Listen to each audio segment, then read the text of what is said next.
Bismillahirrahmanirrahim. Assalamualaikum warahmatullahi wabarakatuh. Alhamdulillahirabbil alamin. Asyhadu an la ilaha illallah wa asyhadu anna Muhammadar Rasulullah. Allahumma shalli ala Muhammad amma ba'du. Jamaah sekalian rahimakumullah, terkait dengan Al-Qur'an dan pencerahan hati. Ada dua kata yang penting yang perlu kita garis bawahi di sini. Yang pertama adalah Al-Qur'annya yang dihubungkan dengan hati yang perlu dicerahkan. Ketika kita bicara masalah Al-Qur'an, paling tidak kalau kita kaitkan dengan hati kita, maka kita perlu mengambil bagaimana Allah sendiri menyebut Al-Qur'an itu terhadap dirinya sendiri itu siapa. Yang pertama, kita mendapatkan informasi dari Allah SWT melalui Al-Qur'an sendiri, yaitu hudan lil muttaqin. Di kalimat lain Allah sampaikan syahrul Ramadan alladzi unzila fihi al-Qur'an hudal linnasi wa bayyinatin minal huda wal furqan. Nama pertama kali atau sifat pertama kali pentingnya bagi kita, hati kita, pertama kali Al-Qur'an itu adalah hidayah. Sehingga ada satu diskusi yang sangat sengit di jalanan. Kenapa kok enggak ikut taraweh? Saya mungkin belum dapat hidayah. Padahal hidayah tinggal ngambil, sudah turun. Al-Huda sudah ada. Kita tinggal mau ngambil apa tidak. Dibandingkan dulu para sahabat yang menunggu-nunggu wahyu itu datang. Kita ini sudah dikumpulkan, sudah lengkap 30 juz. Tinggal ngambil. Dan Al-Qur'an itu adalah sebagai Al-Huda. Dan sebagai penjelasan terhadap hidayah yang kita tanyakan. Dan orang-orang yang mendapatkan hidayah itu oleh Al-Qur'an sendiri, bahwa Al-Qur'an itu bisa membedakan antara orang yang mendapatkan hidayah dan orang yang jauh dari hidayah Allah SWT. Itu yang pertama. Yang kedua, ketika kita mengutip lagi, wa nunazzilu minal Qur'an ma huwa sifa'u wa rahmatul lil mu'minin, bahwa Al-Qur'an itu adalah as-sifa. Al-Qur'an itu adalah obat hati. Bahkan ulama kita terdahulu dan sekarang sudah viral, sudah semua hafal, salah satu tombok hati, obat hati itu adalah maca Quran sak maknane. Iya, itu kan obat hati. Dan Al-Qur'an itu memang as-syifa. Dan yang ketiga di kalimat itu Allah sampaikan bahwa Al-Qur'an adalah juga rahmat. Kenikmatan yang tiada hingga oleh Allah SWT diturunkan Al-Qur'an ini sehingga manusia menjadi manusia yang sesungguhnya. Al-Qur'an adalah sebagai jalan kasih sayang Allah untuk memanusiakan manusia. Karena kalau tidak dengan petunjuk Al-Qur'an ini, Bapak sekalian dan Ibu jamaah sekalian rahimakumullah, kita bukan manusia lagi. Bahkan sebutan yang lain mungkin lebih dahsyat, diantaranya kal an'am bal hum adad. Kalau kita tidak mau memenuhi Al-Qur'an ini, tidak ikut kasih sayangnya Al-Qur'an, tidak ikut hidayahnya Al-Qur'an, kita tidak mengobati hati kita dengan Al-Qur'an, kita bisa jadi kita wujudnya manusia, tapi hati kita ini sudah mati. Bahkan mungkin hati kita liar seperti liarnya binatang, bahkan lebih liar daripada binatang. Sehingga kenapa orang-orang yang seperti itu kemudian menjadi halangan bagi mereka untuk dekat dengan Al-Quran.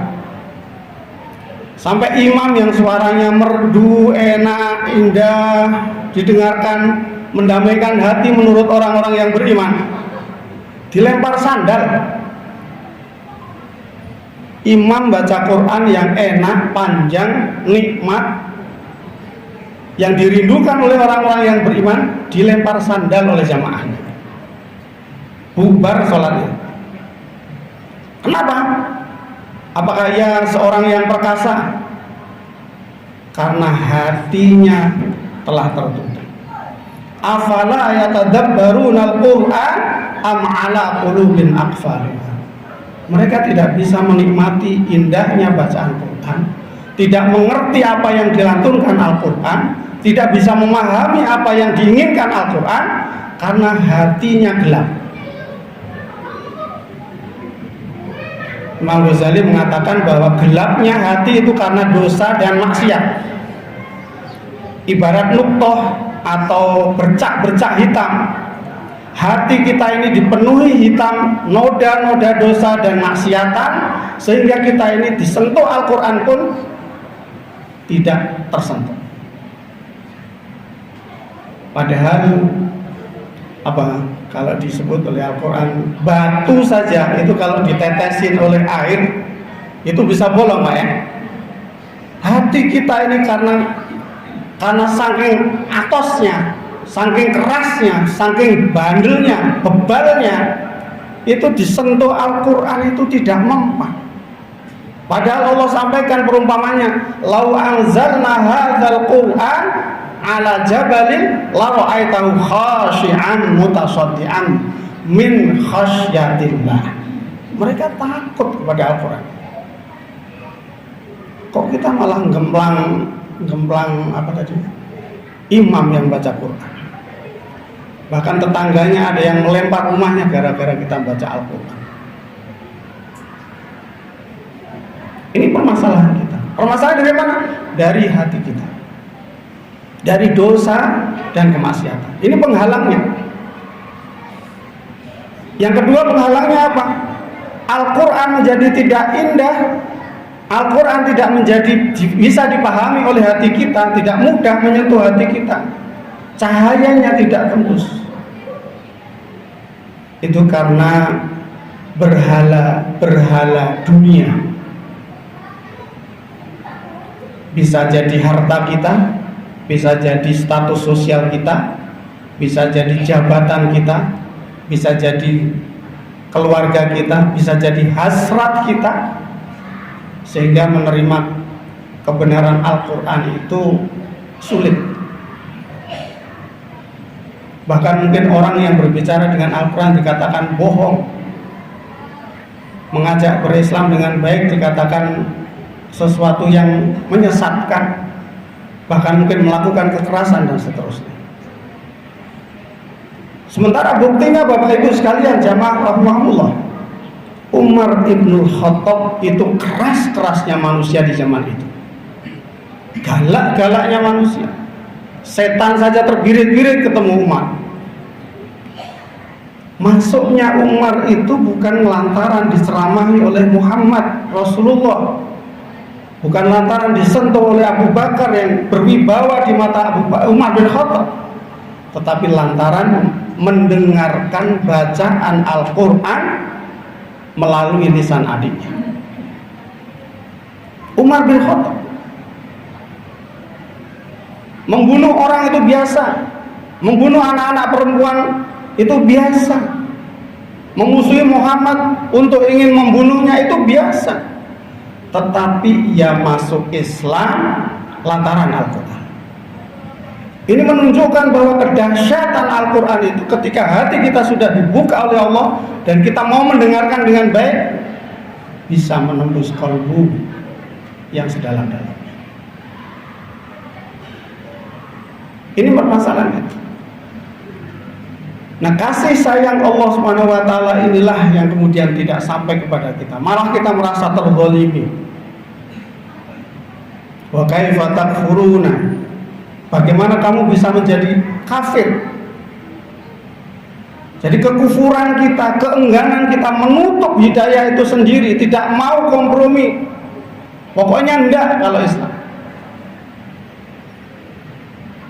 Kekufuran inilah juga menjadi penghalang bagi kita.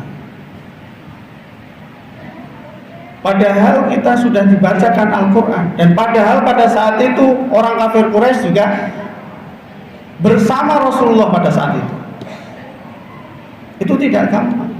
Sehingga seorang mu'alaf dari ateis Australia pernah berujar, dia mengatakan bahwa saya sudah mengerti secara akal Islam itu baik, Islam itu ternyata ramah, Islam itu ternyata tidak harus ditakuti seperti yang saya dengar beritanya selama ini. Tetapi ia mencoba suatu malam ketika ingin masuk Islam, ia sampaikan kepada Tuhan Allah, ya Tuhan, saya sudah siap masuk Islam, tapi tolong dong kasih tanda-tanda sedikit saja. Apa kayak mungkin jam jatuh, apa dinding bergerak atau apa, biar saya yakin bahwa engkau benar. Selama beberapa hari dia tidak mendapatkan tanda-tanda itu. Lalu dia dengan marahnya, dengan gelisahnya, dia buka Al-Quran dengan acak, set. Lalu dia baca artinya, ya dapatkan bahwa apakah belum cukup tanda-tanda kebesaran Allah, ciptaan Allah itu menunjukkan tentang keberadaan Allah Subhanahu wa Ta'ala. Kalimat seputar itu dia ulang lagi, seputar itu lagi ditunjukkan oleh Allah Subhanahu wa Ta'ala. Lalu dia katakan, oh inilah tanda-tanda yang diberikan oleh Allah. Yang sebelumnya ia masuk masjid dengan angkuhnya, bawa sepatu bootnya. Pada saat itu dengan lemas ia copot, kemudian mencari imam masjid di situ, lalu mengucapkan 2 kalimat syahadat. Karena itu jamaah sekalian, sebagai penutup, marilah kita hilangkan dosa-dosa kita, kemaksiatan kita, kurangi dosa-dosa kita, sehingga kita akan mudah untuk menerima Al-Quran itu apa adanya. Yang kedua, jangan sampai jabatan atau pagan-pagan atau berhala-berhala yang kita kagumi, apakah itu manusia, apakah itu benda, apakah itu status sosial, yang menjadikan penghalang kita untuk menerima Al-Quran, kita rendahkan, kemudian kita agungkan Allah SWT. Dan yang terakhir, marilah kita buka hati kita untuk menerima Al-Quran itu apa adanya. Rasulullah sampaikan bahwa fa'idha saluhat saluhal jasadu, fa'idha fasadat fasadat jasadu, ala wahya qalb. Dalam tubuh kita ini ada segumpal darah yang itu menjadi penentu kebaikan dan keburukan kita, yaitu hati kita. Dan panduan hati yang sangat-sangat lengkap adalah Al-Quran Al-Karim. Mudah-mudahan kita mencintainya, dan mudah-mudahan kita dimudahkan oleh Allah untuk menerima hidayahnya. Alhamdulillah wabillahi taufiq wal hidayah. Wassalamualaikum warahmatullahi wabarakatuh. Waalaikumsalam.